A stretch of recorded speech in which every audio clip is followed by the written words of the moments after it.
El día de la madre, recibí una tarjeta y mi hija me hizo leerla en voz alta. Las rosas son rojas, las violetas son azules, eres una carga pesada, nadie te quiere aquí. Todos se rieron de mí. Mi nombre es Grace. Tengo 74 años y esa fue la peor humillación de mi vida. Era domingo por la mañana. El sol entraba a raudales por las ventanas de la sala de estar cuando llegué a la casa de mi hija Danielle para celebrar mi día. Llevaba mi vestido verde favorito, el que siempre me hacía sentir elegante. Había traído flores frescas y dulces para mis nietos. «¡Abuela Grace!», gritó el pequeño corriendo hacia mí. Sus abrazos llenaron mi corazón de alegría. Por un momento, todo pareció perfecto. Michael, mi yerno, apenas me saludó con un rápido y seco asentimiento. Danielle salió de la cocina con una sonrisa que no llegó a sus ojos. «Mamá, me alegra mucho que hayas venido. Tenemos una sorpresa especial para ti». Me senté en el sofá, rodeada de mi familia. Los nietos se acomodaron a mis pies, llenos de anticipación. Danielle sacó una tarjeta rosa de su bolso y me la entregó. «Es de todos nosotros, mamá. Léela en voz alta para que todos puedan oírla». Me temblaron un poco las manos al abrir el sobre.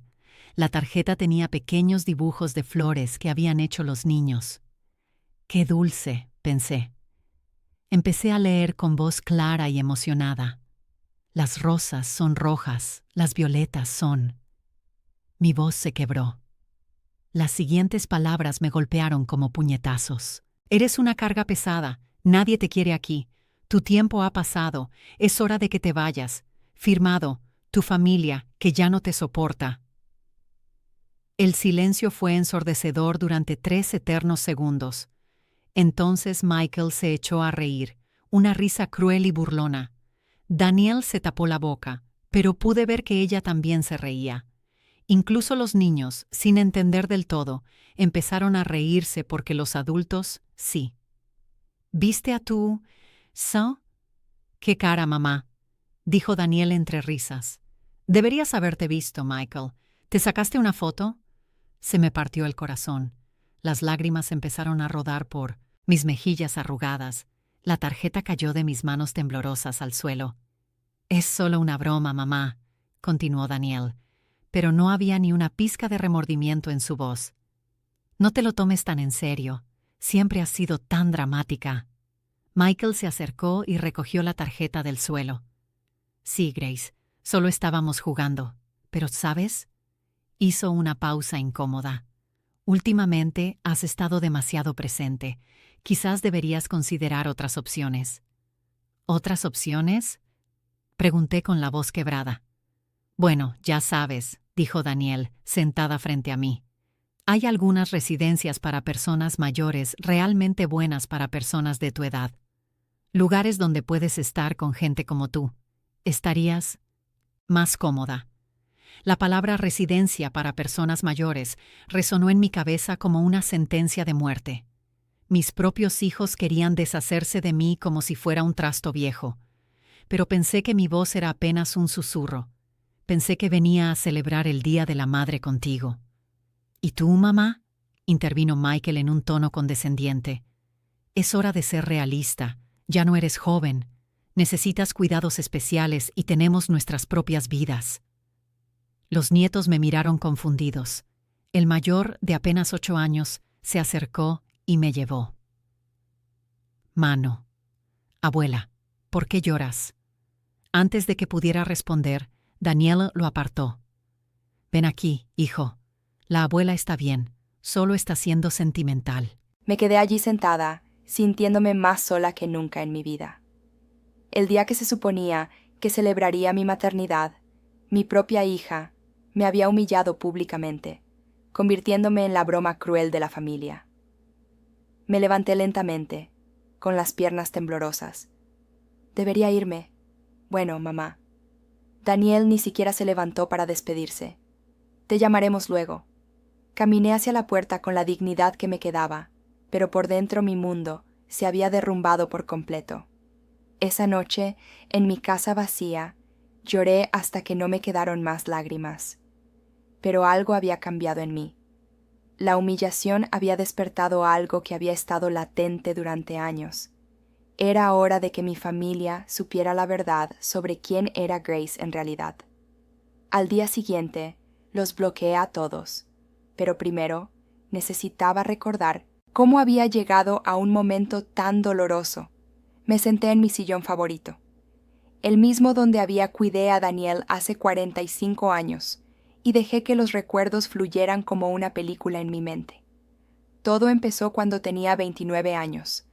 El padre de Daniel nos abandonó cuando ella solo tenía 3 años. Una mañana, simplemente no estaba. Dejó una nota en la mesa de la cocina. No puedo con esta vida. Lo siento. Ni siquiera se despidió de su hija. Recuerdo esa noche abrazando a Daniel mientras lloraba, preguntando por su papá. Papá tuvo que irse lejos, mi amor, susurré, prometiéndome que nunca le faltaría nada. Y cumplí esa promesa. Trabajé turnos dobles en la fábrica textil durante 15 años. Tenía las manos llenas de callos de coser uniformes hasta altas horas de la noche. Cada perfume extra lo guardaba para la educación de Daniel. Cuando tenía 17 años y quería estudiar enfermería, vendí las joyas de mi madre. Era lo único valioso que tenía, pero vi los ojos brillantes de mi hija hablando de su sueño. Y no lo dudé ni un segundo. Mami, ¿estás segura? Me preguntó eso. Día, completamente segura. Mi amor, tu educación es lo más importante. Durante sus 5 años de universidad, trabajé los fines de semana limpiando oficinas. Llegaba a casa con la espalda destrozada, pero cuando vi a Daniel estudiando en la mesa del comedor, valió la pena. El día de su graduación, lloré de orgullo. «Lo logramos, mami», dijo, abrazándome fuerte. «Esto no habría sido posible sin ti». Más tarde, conoció a Michael. Al principio, me cayó bien. Era educado, trabajador y parecía quererla de verdad. Cuando se casaron, pagué la mitad de la boda. Fueron $12 que había ahorrado durante años, pero quería que mi hija tuviera la boda de sus sueños. «Mamá, esto es demasiado», protestó Daniel cuando le entregué el cheque. «Tonterías», dije sonriendo. «Es el día más importante de tu vida. Te lo mereces». Cuando compraron su primera casa, les di la entrada. 25. $12. Era todo lo que había ahorrado, pero verlas felices. En su nuevo hogar me llenó de satisfacción. Entonces llegaron los nietos, 2 pequeños preciosos que se convirtieron en la luz de mi vida. Cuando Daniel regresó al trabajo después de su baja por maternidad, me convertí en su niñera gratuita. Todos los días, durante 3 años, caminaba 6 cuadras hasta su casa a las 6 de la mañana. Les preparaba el desayuno, los vestía, los llevaba al parque, les daba de comer, los bañaba y les leía cuentos. Cuando Daniel llegaba del trabajo, la casa estaba limpia y los niños estaban felices. «No sé qué haríamos sin ti, mamá», solía decirme Daniel en aquellos días. «Eres un ángel». Pero poco a poco, algo cambió. Los agradecimientos se hicieron menos frecuentes. Mis opiniones sobre los niños empezaron a considerarse una interferencia. Cuando sugerí que el más pequeño necesitaba ver al pediatra por su tos persistente, Michael me dijo, «Grace, ¿estaban los padres aquí?» La primera vez que me hablaron así, me quedé callada. Pensé que tal vez había sido demasiado entrometida. Entonces empezaron los comentarios sutiles. «Mamá, no tienes energía que solías usar para cuidar a los niños. Grace, creo que confundiste las vitaminas de los niños otra vez.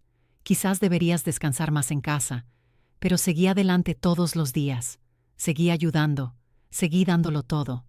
Hace 2 años, cuando Michael perdió su trabajo, empecé a darles $500 al mes para que no perdieran la casa.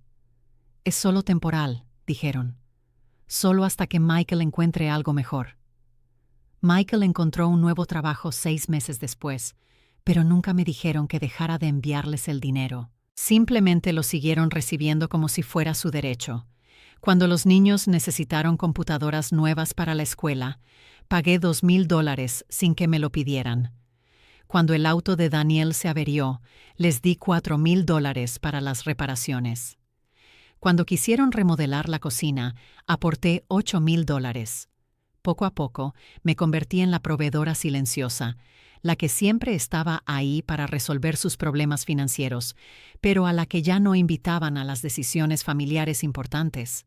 Hace un año, Daniel organizó una cena familiar para el cumpleaños de Michael. Me enteré por casualidad cuando uno de mis nietos mencionaron la fiesta secreta que organizaron. ¿Por qué no me invitaste? Le pregunté a Daniel por teléfono. Ay, mamá, fue algo muy pequeño, solo nosotras 4. Pensamos que te aburrirías.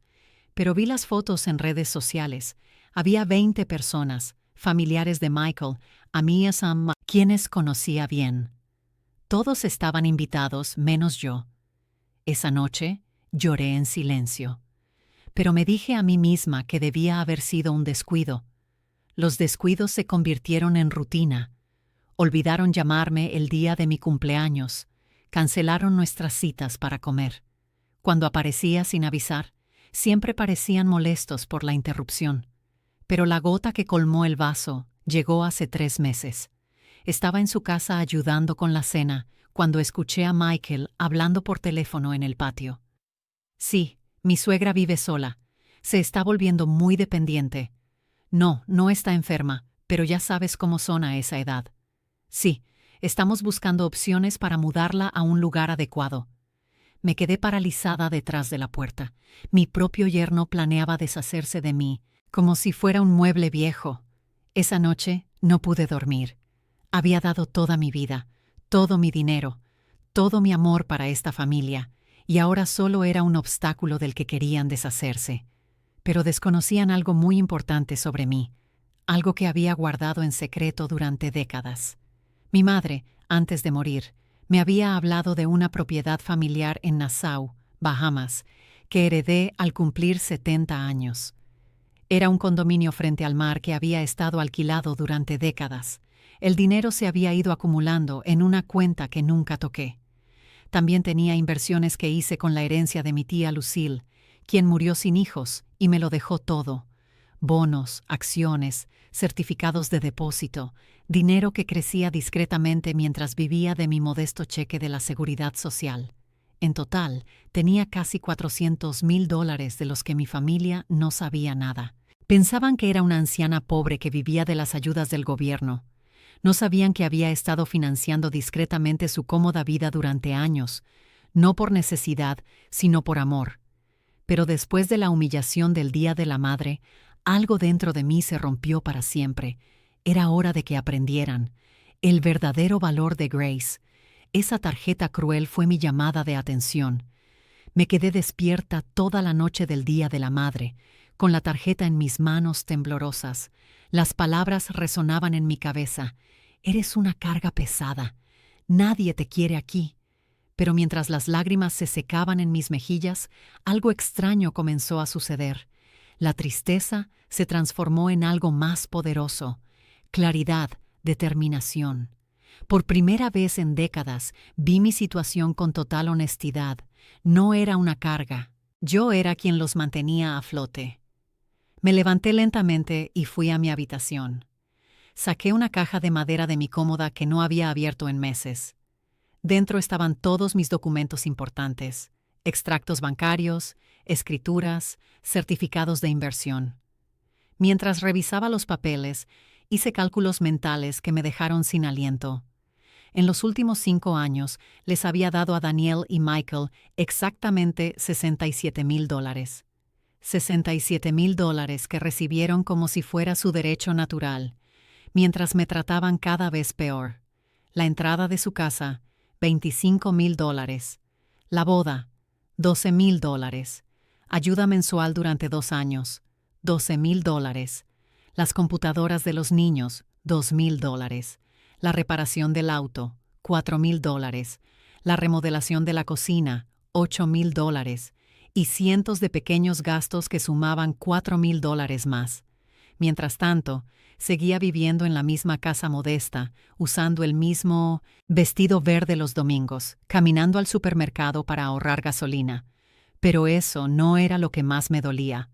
Lo que realmente me rompió el corazón fue recordar cómo había cambiado su trato hacia mí. Recordé el cumpleaños de mi nieto mayor hace 6 meses.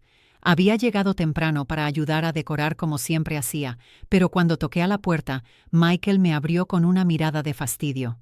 «Grace, la fiesta no empieza hasta las 3. ¿Por qué llegas tan temprano?» Pensé que podría ayudar con los preparativos. Dije con una sonrisa. «No necesitamos ayuda.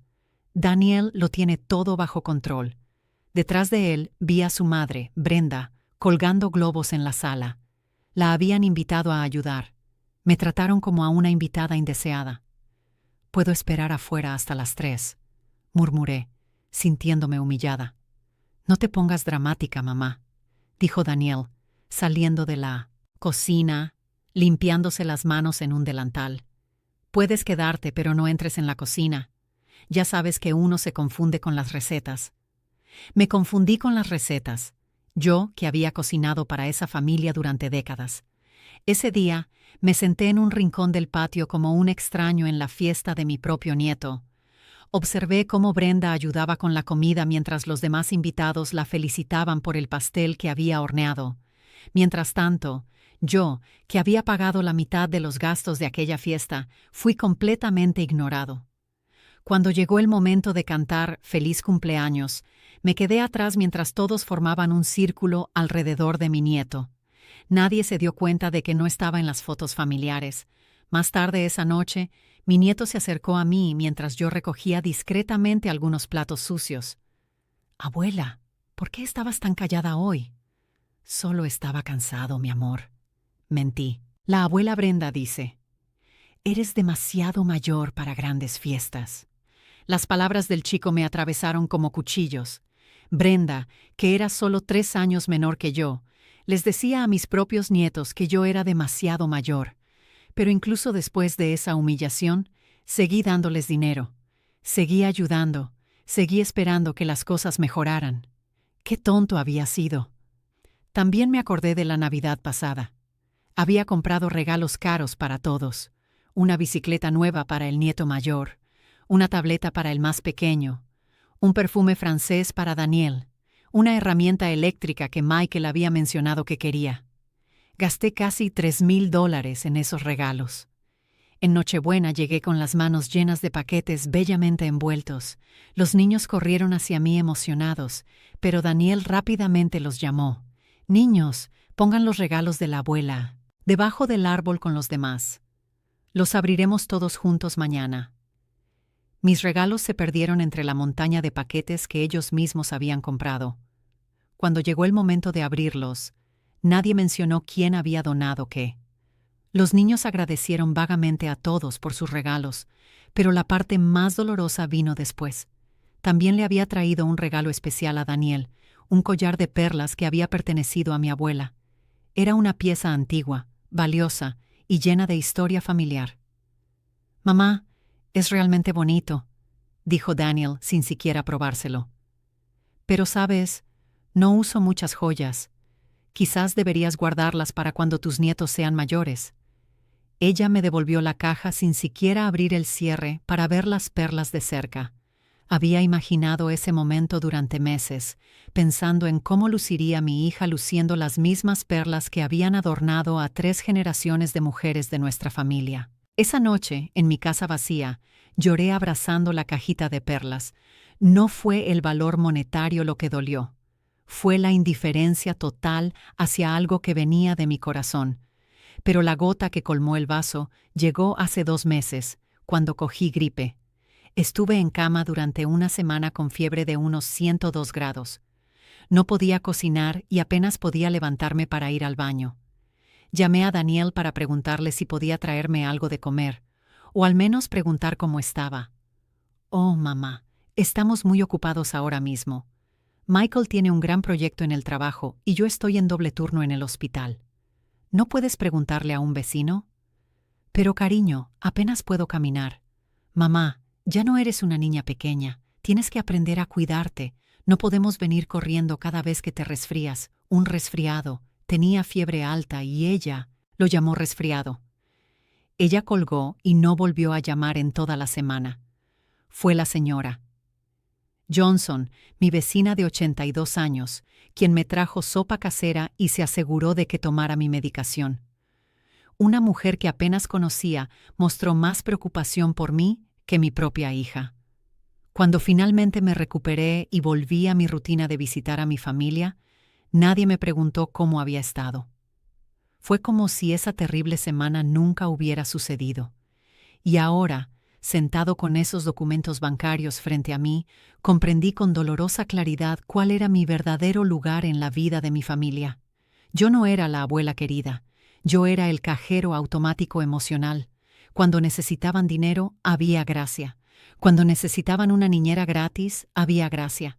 Cuando necesitaban un chivo expiatorio para sus frustraciones, allí estaba la gracia. Pero cuando la gracia necesitaba amor, cuidado, respeto o simplemente una llamada telefónica durante una enfermedad, la gracia no existía. Esa noche tomé la decisión más difícil de mi vida. Saqué mi vieja computadora portátil e inicié sesión en mi banca en línea por primera vez en meses. Tuve que hacer algunos cambios importantes. Primero, cancelé la transferencia automática mensual de $500 a la cuenta de Daniel. En segundo lugar, cerré la cuenta de ahorros conjunta que habíamos abierto para emergencias familiares, que solo ellos usaban. En tercer lugar, cambié mi testamento. Todo lo que había destinado para Daniel y Michael ahora iría a una fundación para personas mayores abandonadas. Y cuarto, hice algo que nunca pensé que haría. Compré un billete de avión. Era hora de ver esa propiedad en Nassau que había heredado. Era hora de comenzar la vida que merecía. Pero antes de irme, me aseguraría de que mi familia entendiera exactamente lo que habían perdido. Era martes por la mañana cuando ejecuté mi plan. Había dormido solo 3 horas, pero por primera vez en años me sentí completamente despierto, completamente decidido.